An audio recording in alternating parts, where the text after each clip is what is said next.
किसे एक अच्छा FAFO वीडियो पसंद नहीं है। मुझे ये बहुत पसंद है और मुझे यकीन है कि आपको भी पसंद होंगे।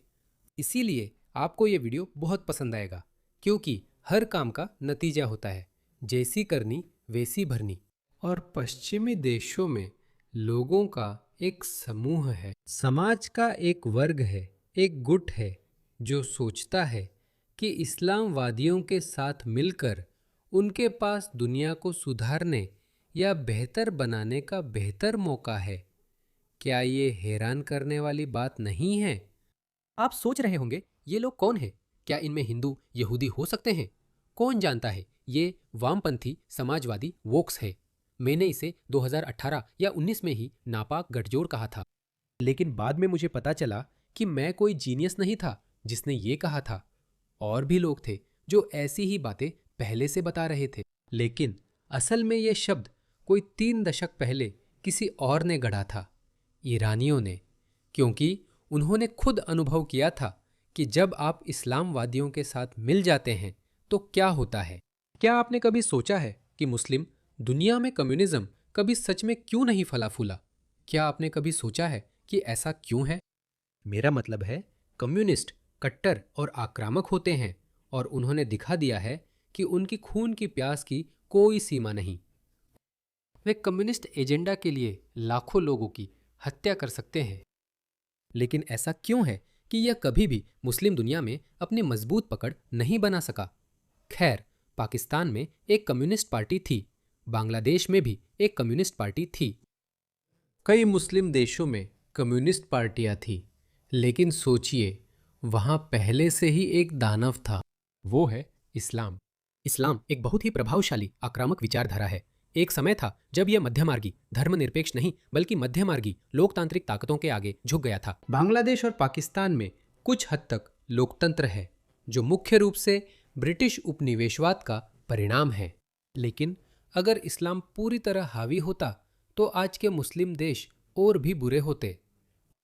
लेकिन इस्लाम किसी भी अन्य विचारधारा के सामने और जमीन छोड़ने या हार मानने को तैयार नहीं था। यही वजह है कि मुस्लिम दुनिया में साम्यवाद कभी फला फूला नहीं। लेकिन उन्होंने ईरान के शाह के समय में कोशिश की थी। बहुत सारे वामपंथी, बहुत सारे वोक्स, बहुत सारे ईरानी वोक्स, उस समय यह शब्द नहीं था, लेकिन ईरानी वामपंथी, समाजवादी, मार्क्सवादी, कम्युनिस्ट, उन्होंने इस्लामवादियों के साथ मिलकर काम किया। उन्होंने आयतुल्लाहों की क्रांति लाने में मदद की थी।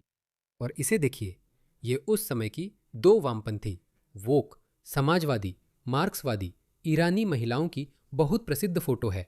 उनमें से एक की हत्या कर दी गई थी और वो आयतुल्लाह खोमैनी की फोटो पकड़े हुए हैं। और जैसे ही वह सत्ता में आए, उन्होंने लगभग 30,000 वामपंथियों को मार डाला। हाँ, लगभग 30,000 वामपंथियों को, जिन्होंने आयतुल्लाह के मुल्लाओं और इस्लामी शासन को सत्ता मजबूत करने में मदद की थी। उन्हें फांसी दे दी गई। उनमें से बहुतों को फांसी दी गई थी। फांसी दिए गए लोगों में इन 2 महिलाओं में से एक भी थी। मुझे नहीं पता कौन सी, पर दूसरी वाली। तो एक को फांसी दे दी गई और दूसरी एक पश्चिमी लोकतंत्र में भाग गई, जहां वह आज भी रहती है। तो उन्होंने ये सब देखा। ईरानियों ने दुनिया को इस्लामवादियों से गठजोड़ न करने की चेतावनी दी है, ऐसा मत करो। पर आज के पश्चिमी देशों के हमारे वामपंथी, वोक, समाजवादी, मार्क्सवादी सुनना नहीं चाहते। वे सोचते हैं कि श्वेत व्यक्ति या पूंजीवाद ही सारी बुराइयों की जड़ है और चाहे कुछ भी हो जाए, किसी भी तरह से हमें इसे खत्म करना है। पहले अराजकता की स्थिति की ओर बढ़ो और जिससे भी हो सके उसके साथ मिल जाओ। इसी वजह से वे इस्लामवादियों के साथ है। लेकिन यह आपसी हितों का गठबंधन नहीं है। इस बात को छोड़कर कि आप पश्चिमी समाज को खत्म करना चाहते हैं, शायद बस यही एक बात है। इसके अलावा उनके बीच कुछ भी साझा नहीं है। उनके बीच केवल पश्चिम के प्रति नफरत ही समान है, बाकी कुछ साझा नहीं। आखिरकार उन्हें इसका अंजाम भुगतना पड़ेगा।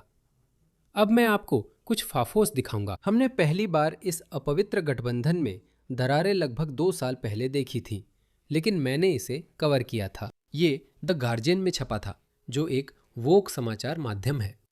देखिए, मुस्लिम नेतृत्व वाले अमेरिकी शहर में प्राइड झंडों पर बेंच से उदारवादियों में विश्वासघात का एहसास और निराशा। 2015 में हैमप्रैंक मिशिगन में मुस्लिम बहुल परिषद चुने जाने पर कई उदारवादियों ने जश्न मनाया था, लेकिन शहर की संपत्ति से LGBTQ+ झंडों को हटाने के लिए हुए मतदान ने रिश्तों में खटास ला दी है।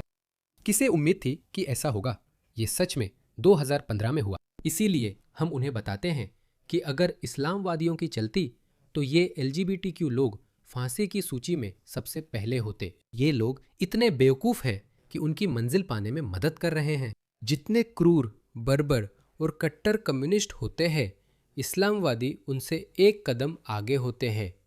इसी कारण मुस्लिम दुनिया में मार्क्सवादियों और इस्लामवादियों के टकराव में हमेशा इस्लामवादी हावी रहे हैं। तो वे समझ नहीं रहे, लेकिन क्या सच में नहीं समझ रहे? इसे देखिए, तो वे यूके में भी वही खेल खेल रहे हैं। आपने इस्लामवादियों और ग्रिल्स के बीच इस गठबंधन के बारे में सुना होगा। इसे देखिए, मोहसिन अली को देखिए, वो इस व्यक्ति को गले लगा रहे हैं।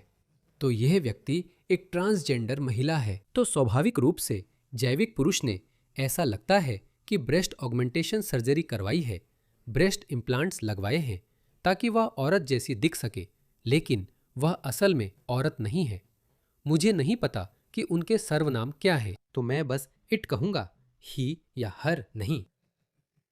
मुझे नहीं पता, कुछ लोग इट सर्वनाम पसंद करते हैं, शायद वे दे, दम कहते हैं, हर, जी भी, लेकिन मुझे नहीं पता।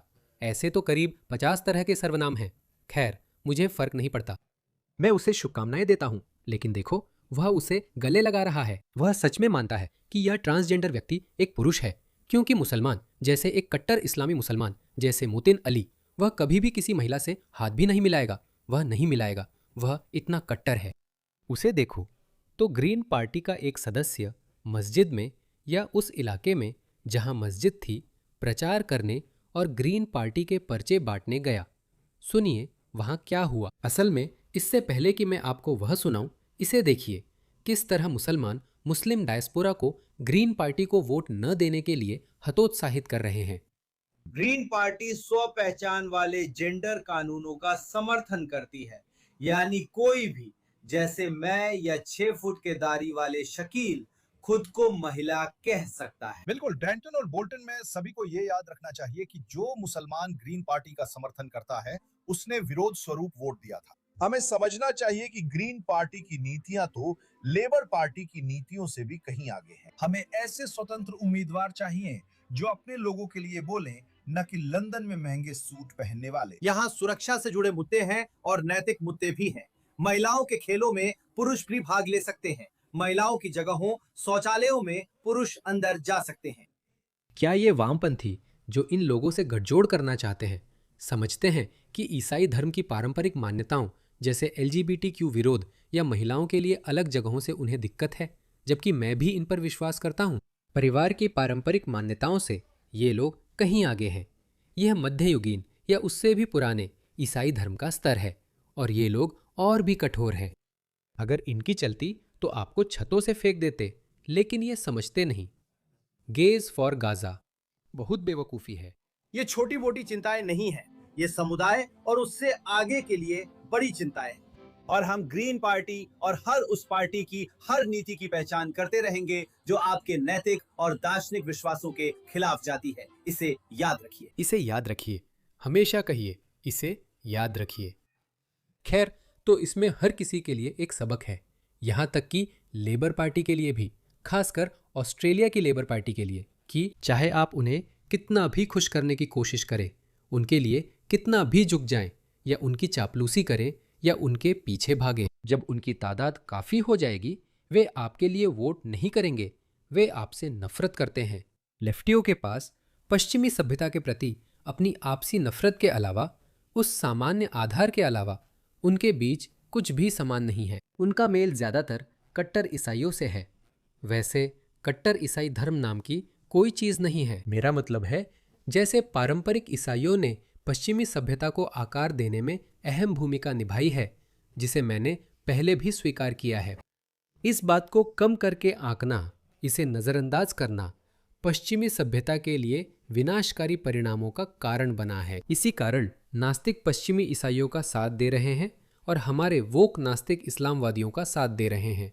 ये बात सिर्फ मेरी नहीं है। आप देख सकते हैं कि समझदार कौन है। इसे देखिए, एक वामपंथी वोक समलैंगिक मुस्लिम। उसकी आवाज समलैंगिक जैसी लगती है, लेकिन मैं गलत भी हो सकता हूँ। शायद वो समलैंगिक न हो। वो एक मुस्लिम इलाके में जाता है और ग्रीन पार्टी के पर्चे बांटने की कोशिश करता है, और देखिए उसके साथ क्या हुआ। उसकी बात सुनो। मैं चाहता था कि वो गोरी, बैंगनी बालों और नाक में रिंग वाली वोक महिला हो, लेकिन ठीक है, इसे सुनो। जब मैं पर्चे बांट रहा था तो मुझे उस घिनौने संकीर्ण सोच वाले निर्दलीय द्वारा घेर लिया गया। मुस्लिम, इस्लामवादी, मुस्लिम। देखो, वे लोग जो अभी कह रहे थे, उन्हें वोट मत दो, निर्दलियों को वोट दो। पर्चे बांटते समय मुझे शुक्रवार की नमाज के बाद मस्जिद के बाहर पीटने की धमकी मिली। ये लोग कितने बेवकूफ हैं। उसके लिए तो और भी बुरा है, वो मुस्लिम है। उसे तो पता होना चाहिए कि जब तुम मस्जिद जाओगे तो क्या होगा। मस्जिद से निकलते लोगों को LGBTQ समर्थक पर्चे बांटोगे तो क्या होगा।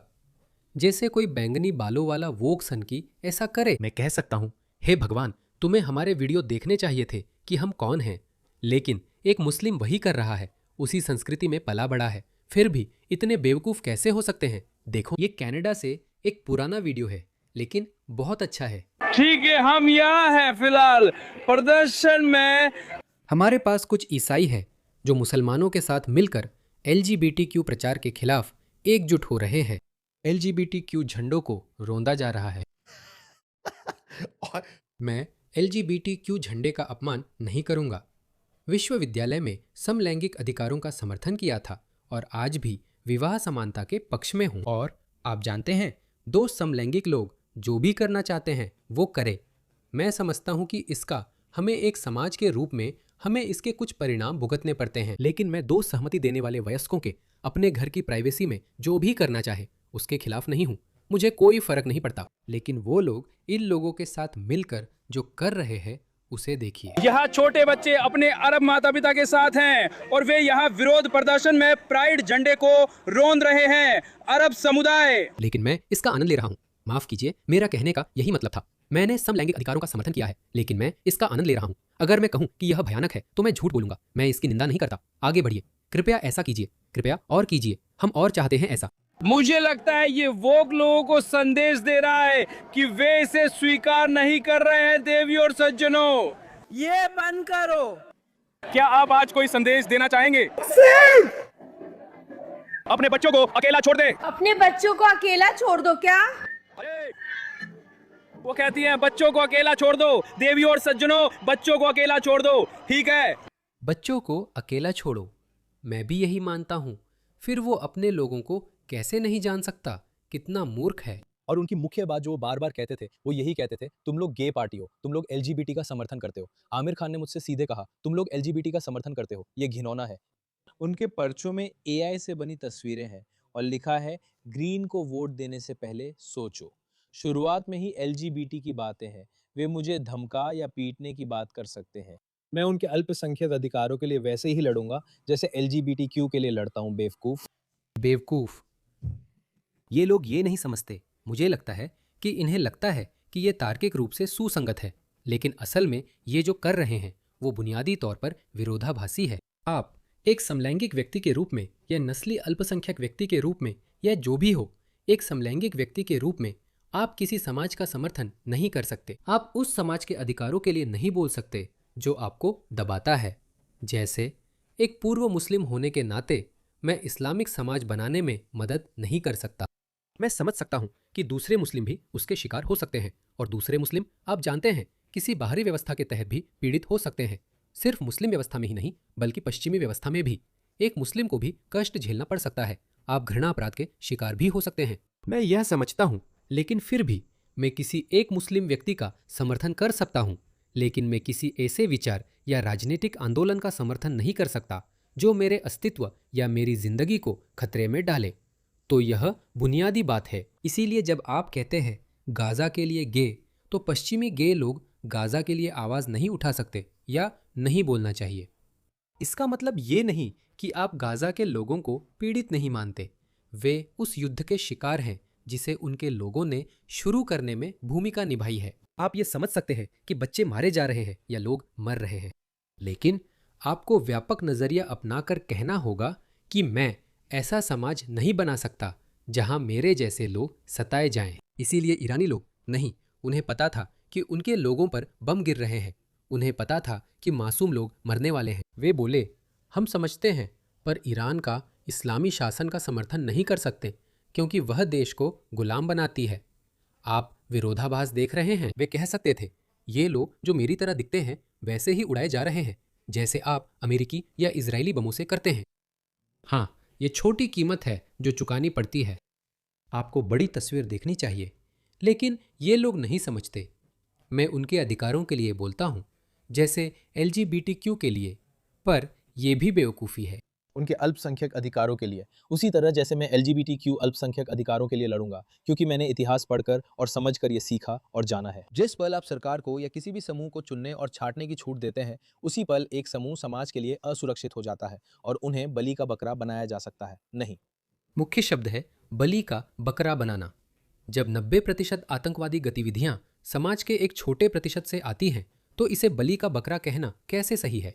मुस्लिम यूके की आबादी में मुस्लिम 6% हैं, फिर भी वे सभी आतंकवादी हमलों में 95% के लिए जिम्मेदार हैं। यौन अपराधों के मामले में भी यही स्थिति है। तो ये बलि का बकरा बनाना नहीं है, इसे डेटा देखकर वस्तुनिष्ठ विश्लेषण कहा जाता है।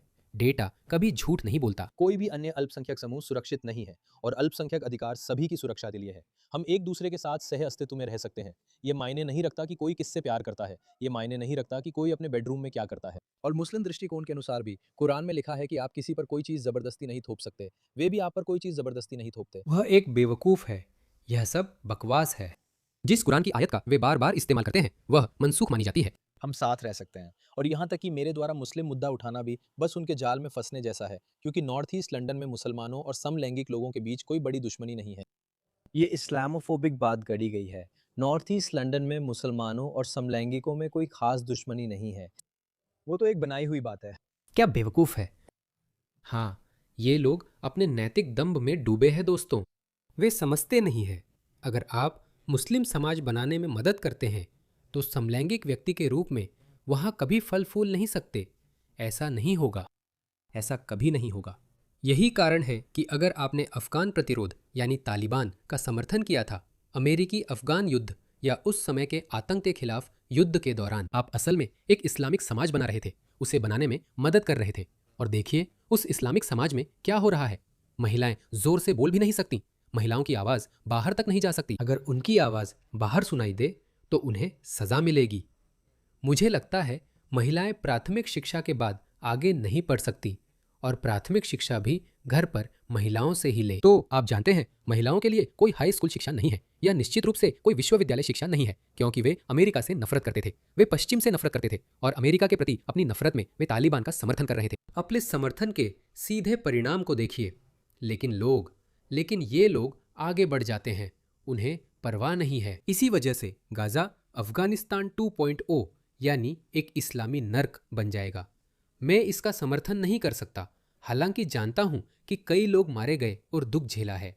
मुझे लगता है कि गाजा में जो हताहत हुए हैं उनमें से 40 से 50% आम नागरिक थे। 50% आम नागरिक थे और 50% हमास के लड़ाके थे, जो कि लड़ाकू और नागरिकों का बहुत अच्छा अनुपात है। बहस का ये लगभग इस्लामोफोबिक चित्रण है। इस्लाम का नज़रिया समलैंगिकता पर अनोखा नहीं है, लेकिन यहाँ के मुसलमान क्वियर लोगों के साथ सह अस्तित्व में सक्षम और इच्छुक है। बहुत बेवकूफ़ी है। वे लोग बहुत बेवकूफ़ है। मुझे नहीं पता, मुझे इन लोगों से कभी कोई चुनौती नहीं मिलती। मैं किसी वोक पागल से बातचीत करना पसंद करूंगा। मैं देखना चाहता हूं कि वे अपने विचार कैसे सही ठहराते हैं। मुझे लगता है आखिर में वे बस कहेंगे कि तुम गलत हो। मुझे भरोसा है कि हमारे आदर्श यूटोपिया में मुसलमान और क्वियर लोग अच्छे से रहेंगे, शानदार जीवन जिएंगे। यही एक मजबूत तर्कहीन विश्वास है, लेकिन मैं मानता हूं कि ऐसे विश्वास वैसे ही चलते हैं। लेकिन अच्छी बात यह है कि उनकी संख्या लगातार घट रही है। ठीक है, पश्चिमी देशों में कट्टर दक्षिणपंथी पार्टियों का बढ़ता प्रभाव इस दावे का प्रमाण है। मुझे उम्मीद है कि वे जल्द ही समझ जाएंगे। मुझे लगता है कि वह निर्णायक दिन दूर नहीं जब इन लोगों को एहसास होगा कि वे शैतान के साथ मिल गए हैं। मुझे लगता है कि वह दिन आपकी सोच से भी जल्दी आ रहा है।